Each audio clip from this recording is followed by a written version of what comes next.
Hi, welcome to Pregnant Possibilities. I am your host, Jeanne Schumacher, and my partner in crime is Dr. Debra Shapiro.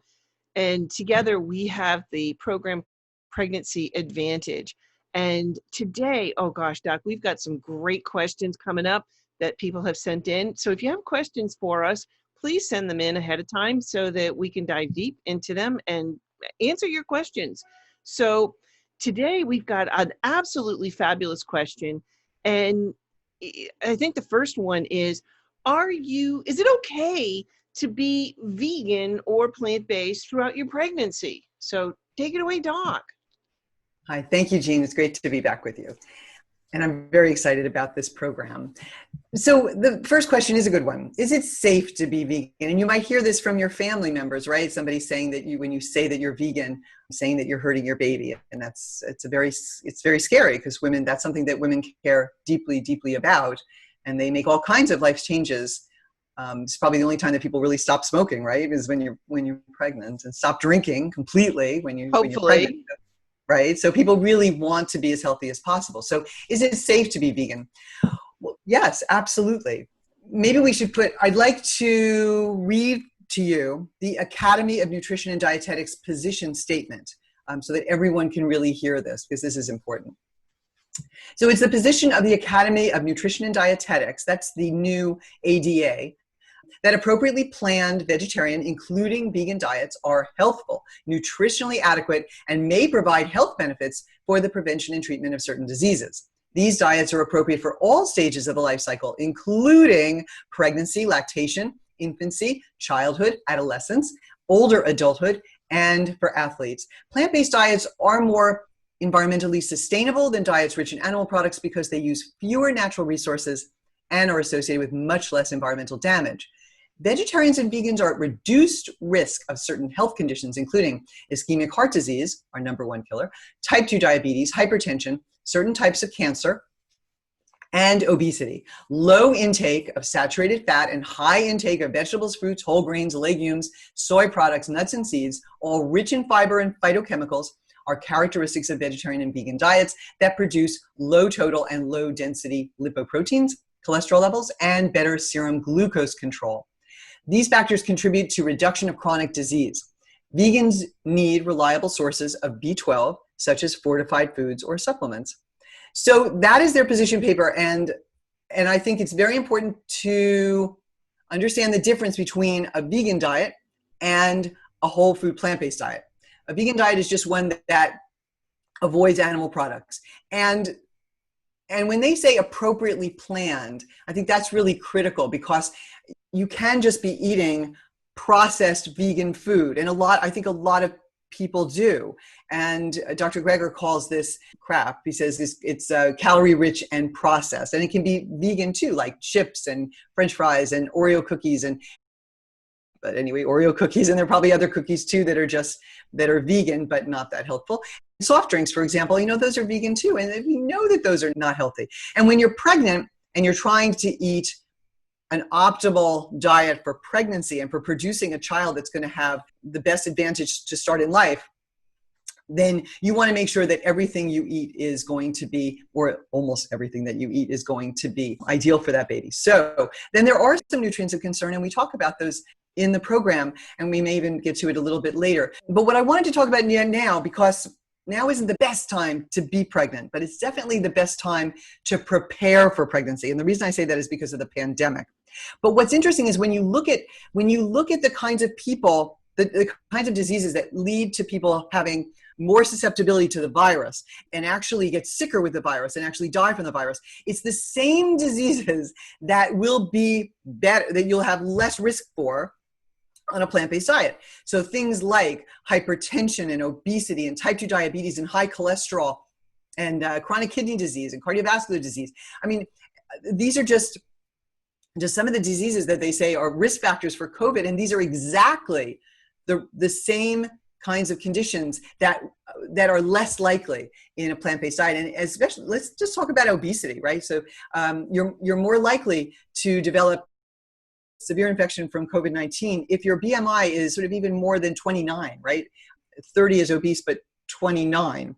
Anything over 25 to 30 is is actually overweight. So, but the average weight of Americans is 28. And when you look at the Adventist 2 health study, a very large study looking at people eating who are from the Adventist group in Loma Linda, California, they eat all kinds of diets. Some are eating a meat diet, regular omnivorous diet. Some are having more of a flexitarian diet. Some are eating a pescatarian diet, a vegetarian diet, and a vegan diet. And the only group that had a normal BMI of less than 25 were the vegans.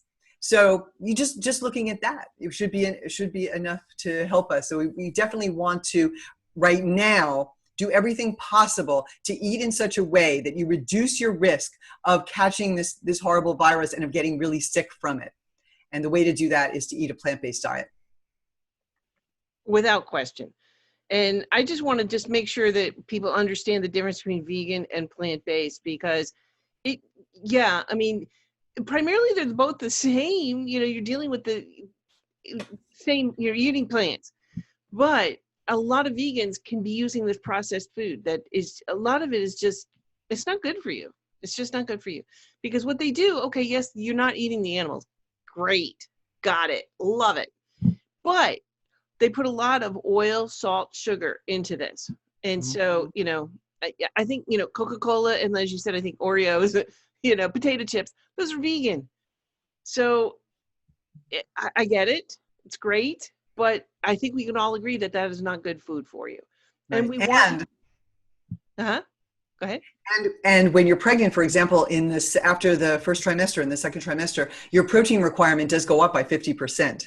Your caloric requirement only goes up a small amount, but your protein requirement goes up more. You need an extra 28 grams of protein. So you really don't have sort of calories to waste. You need to be eating at that time. You need to really be thinking about eating high protein containing foods at every meal and snack, right, so that you can have adequate nutrition. You need to be thinking about how to get all of those nutrients of concern. Absolutely. Correct. Yes. Correct. Okay, so here's another question that I think comes up a lot, because some people, and I've had people transition to, you and I both have gone through with people that have transitioned to a whole food plant-based diet, and the question is, what do I do if I crave meat? And I think this has come up because people have said, I've gone plant-based and I was plant-based for 2 weeks, but I just really I didn't feel good. And then I ate meat and I felt so much better. So right. Take it away, Doc. Yeah. And if any of you were on the call last week with Dr. Clapper, you heard him with his theory about this, which I think is really interesting. My own experience with this, I think is typical, right? I was vegetarian. And actually, I wasn't even taking B12 when I was a kid, 17.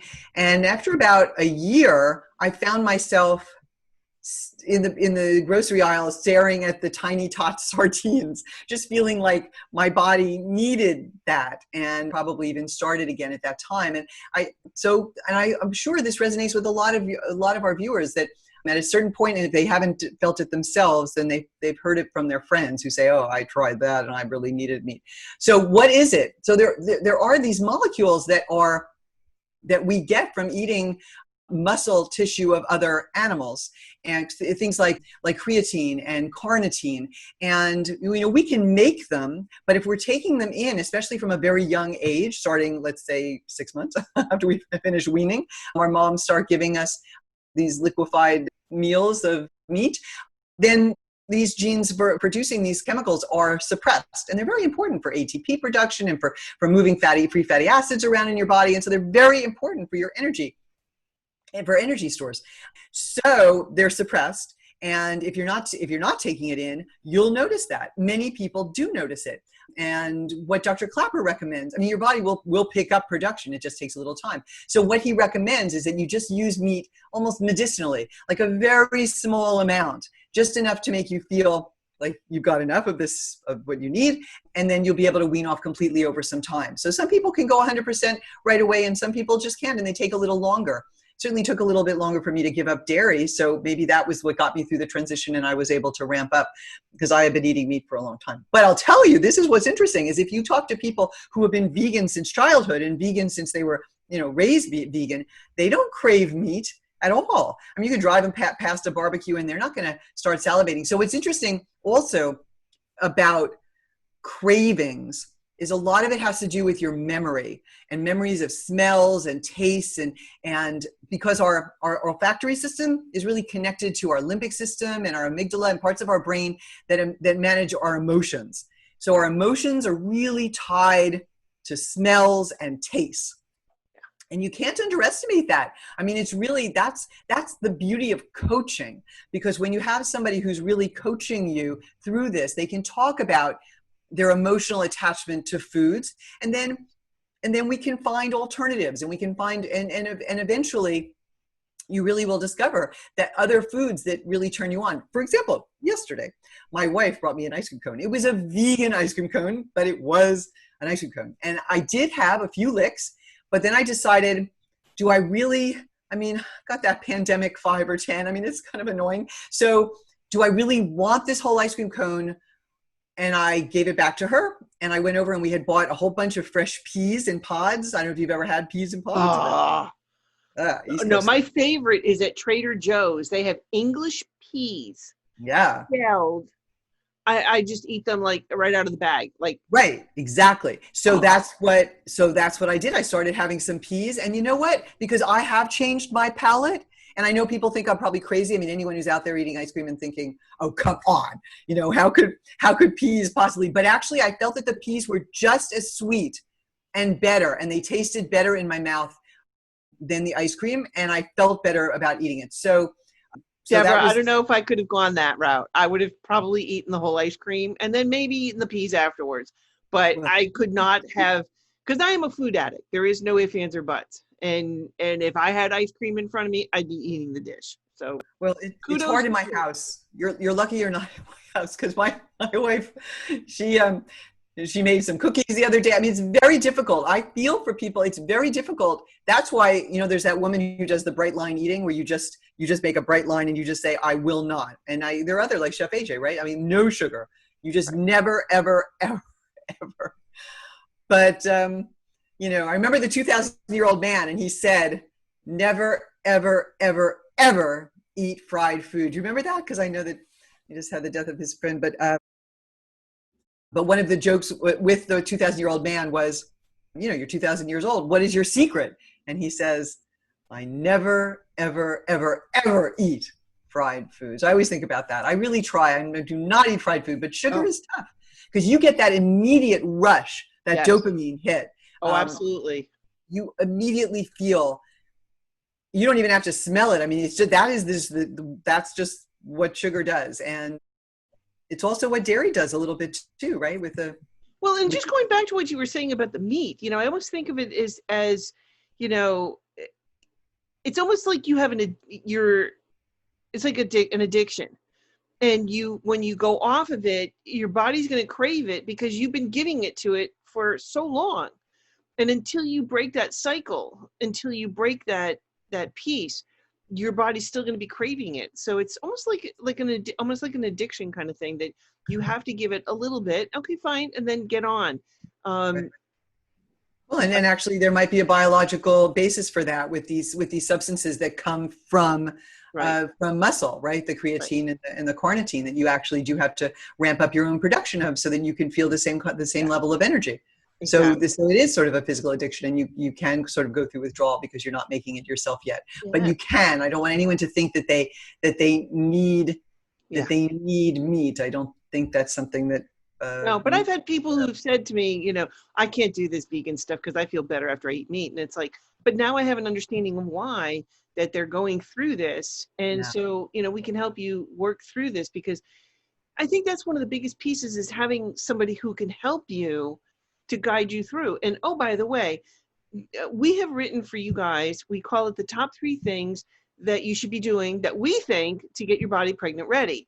So we've written it, and it's on pregnantready.net. Just go there, pregnantready.net, and you can get your free top 3 things that we think, and it's, you know, we get into it. We tell you specifically why we think you need to be doing this, and the benefits and everything else. So get your top 3 things, pregnantready.net. So and this is what this is all about, is helping you to get your body pregnant ready. And that's what this whole program features and focuses on, because we want healthy children. I've seen it in the classroom. Debra sees it from coming out of the chute. She's catching them as they come out. And, and I see it in the product of the classroom. I stepped out after teaching for 35 years, but I've seen a lot of impact on our children. And I think this is one of the reasons, I know for me personally, I'm doing this because I want to see healthier children. Okay. And I know Debra wants the same. I mean, and to heal our planet, on so many different levels. So. Right. When I learned first that saturated fat affected the fetal brain, and actually many organs inside the fetus, and you're, by eating the way we're eating, this standard American diet that's high in saturated fat, and also the exposure to multiple toxins. I mean, you have an idea, it's hundreds of different environmental chemicals, and we're sort of living in this chemical soup. So all of these have an effect on our genome, actually, on the epigenetics. They're making little adjustments to the genes that affect gene expression, and that happens so early. That happens even in the blastocyst stage, and which is, as the fertilized embryo is sort of rolling down into the uterus before implantation. So the blastocyst stage is being affected by what you're eating, and you're causing neurologic harm to the baby. So it's not even, people have been wondering about the bacteria when the baby comes out, and getting getting your gut microbiome, get the microbiome from you. But things are already set up way before that. And that's why we really believe that you need to get healthier before, so that you're not obese and you're not full of those cytokines, inflammatory cytokines, from being obese before you get pregnant. You don't eat in such a way that you gain an exorbitant amount of weight, because that also affects the baby, that you're not exposed to toxins. And no other program is really doing that. This combination of really looking at the toxin exposure and the saturated fat and diet, and maximizing your nutrition during pregnancy. And that's what's so exciting. Well, it's really lifestyle medicine for pregnancy, right? Sleep. Lifestyle medicine for pregnancy. Absolutely. Yes, ma'am. And with what? Toxin reduction. Yes. No, and that's so huge, because I see it, just like the chemical, like just when, for example, parabens. And we're starting to see this now, like paraben, shampoo, paraben free, and all this other stuff. But what happens is you've accumulated, and it's called bioaccumulation, meaning that it's going to stay in your body. Okay, here's the chemistry teacher and me coming out. There's two types of main groups of chemicals. There's fat soluble and water soluble. If it's water soluble, you're peeing it out. If it's fat soluble, hey, guess what? It's going into your fat cells. Even if you don't have a lot of fat and you're not overweight, you still have fat cells, and they become little toxic dumps. And so every time you use a shampoo, a deodorant, a toothpaste, body lotion, hand cream, anything that goes onto your body, literally in 26 seconds, it's in your bloodstream. 26 seconds. So a lot of these chemicals are fat soluble. They go right into, and your body says, okay, fat soluble, you go right in there. And they become these toxic dumps. So these fat cells become enlarged because of these toxins. And it exacerbates the whole situation. And then when you go to burn these fat cells off, you start to release these toxins, and those can have a huge impact on your baby and on the development. And So that's why you need to be getting into the best shape possible before you try to conceive. So you're not, because for example, one of the first things that happened to me that made me aware of this is I had a patient who miscarried. She came to me after she had miscarried, and she was found to have mercury poisoning. And it wasn't, leaching out of her fillings. It was from eating a lot of fish. We've really damaged our environment, and mercury is a byproduct of some coal-powered plants and coal and mining. And turned out I also had mercury poisoning, and I was already having symptoms with back pain and headaches, and I couldn't remember things as well. Mercury is a neurotoxin, and the half-life is about 100 days. It takes 3 months to get it down to half. And I started checking my patients before they got pregnant and when they were pregnant. And I found a lot of patients who actually did have elevated mercury levels. So this is very, very sad. So this is, I guess, one of the reasons that the other piece of this is about stress, because we now know that stress also really affects the genetics of the baby and down the line.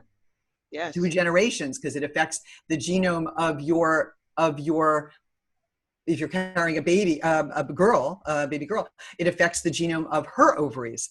So it's actually affecting the sperm, the testicles of the boys as well. But anyway, so for all those reasons, we developed this very comprehensive program where we talk about stress management and exercise and weight management and eating healthy and proper supplementation to avoid deficiencies. You're right, without question. And I think we have time for one more question. And this is a good one because a lot of people think, I'm already plant-based, I don't need to take supplements. But it's not just you that we're thinking about, it's your baby. So what prenatal supplements should I take? Right. Take it away. As a board certified OBGYN, I'm very used to just saying, take a prenatal vitamin. But as I learned more and more about plant-based nutrition and sort of optimizing nutrition for a vegan, especially for a plant-based person, I sort of took a closer look at these vitamins, because there's some things that you really want and there's some things maybe that you don't really need. So because we are eating much more healthfully than people who are just, going to McDonald's every day and getting burgers and fries. Right. So we do spend a lot of time talking about this, but the things that are super, super important would be, even preconceptually, to take some extra folic acid or folate. I mean, you do need some extra just to be sure. You don't know when you're going to get pregnant. And this is what reduces the risk of a neural tube defect like spina bifida in the baby. And so preconceptually, they say 400 micrograms of folic acid, and when you're pregnant, 600. So you might as well just get a prenatal vitamin that has the 600. The other thing that's so important is iodine. I mean, there are many that are important, but with some that are harder to get would be iodine. You need 150 micrograms of iodine preconceptually, and then that goes up to 220 when you are pregnant. So again, you can think about that. You need to get iodine. And you can get iodine also from iodized salt. The 150 micrograms is 3/4 of a teaspoon of iodized salt. But if you're totally salt-free because of issues with your blood pressure, then you can also eat seaweed. So 2 sheets of nori. What? Kombu. 2 sheets of nori, a sprinkle of kelp, the seaweed salad like wakame and arame, they all have some iodine. But I would still get iodine. I just wouldn't mess around with it, because your thyroid function and the baby's thyroid function is so critically important. So unless you're very, very regimented and you know that you're getting exactly what you need, I would just get that in a vitamin. And most vitamins should have at least 150. So that's important. When you're breastfeeding, it goes up to 290. That's very important. So these things do change. You need more iron, and you can certainly eat iron-rich foods, but you might look for a vitamin also that has some iron. And then lastly, of course, and there's others like choline that you need, but B12. B12 is so important, and especially important for plant-based eaters, because B12 is made by bacteria. They're in the soil, they're in the water. When you're eating animals, they're actually feeding B12 supplemented food to the animals. So that's how we get it. We make it ourselves. So we have bacteria in our guts that are making B12, but we absorb it higher up. And I just was watching this wonderful webinar by Dr. Greger on B12, because he had made some adjustments to what he feels is recommended. And it's really amazing, because I was taking my B12 with some other supplements, and he recommends for best absorption to take your B12 alone. And the reason is that certain things, like if you take B12 in a supplement that also has copper, that's going to deactivate and turn the B12 into a B12 analog, and it's not going to work for you. So you need to take B12, and he recommends cyanocobalamin for anyone who isn't a smoker or with kidney damage. They should take methylcobalamin, but cyanocobalamin is much more stable. And so you need either 50 micrograms a day, 1,000 micrograms a couple of times a week, or 2,000 micrograms a week. And I found, the other thing he recommended was making sure that you get something that's USP certified. And that's hard to find. That was interesting, because I've been looking now and they are not USP certified, and most of the ones that are on the shelf, and you don't know what you're getting. So it's important to get a USP certified. The one that comes from Costco is USP certified. It'll say USP on the side. And I just bought one from Nature Made. And I don't make any money on saying this. I'm just saying Nature Made has a chewable. The other thing is you need something, you can't just swallow it. This is fascinating. I didn't know any of this. So, I mean, I knew you could have a spray. I knew you could get it that way, but I didn't know it was important to mix with saliva to get these transport proteins to be absorbed. Okay, so 1,000 microgram tablets are these Nature Made of cyanocobalamin. I take 2 a week. And easy peasy, you just put it, you just chew it up and swallow it, and that would be fine. And when you're pregnant and you're vegan and you're relying on these supplements, or if you're decided to rely on food that is where they add B12 to it, like nutritional yeast, then you absolutely need to have your B12 level checked. And he recommends a functional B12. So not just B12 that could be affected by blue-green algae if you're taking some sort of algae, which I don't recommend, because that could also look like B12 and be a B12 analog, and the test could come back that you have this elevated level of B12 that's adequate, but it actually isn't. So a functional B12 test, which is a methylmalonic acid test, MMA. So that should actually be low to be normal. So that's important. That's what's very important. He actually did give the range of what kids should be taking. So from 6 months to 3 years, they need 5 micrograms a day. 3 years to 11 years, they need 25 micrograms a day. And over 11, 50 micrograms a day, or 1,000 micrograms a couple times a week, or 2,000 a week. And interestingly, if you're over 65, he thinks that you do need, because we're just not absorbing it well, you need 1,000 micrograms a day. So I bought a bottle for my in-laws. You need 1,000 micrograms a day. So this is all different. And anyone over 50, even if they're not vegan, my in-laws are not vegan, but even if you're not vegan, you need to take B12.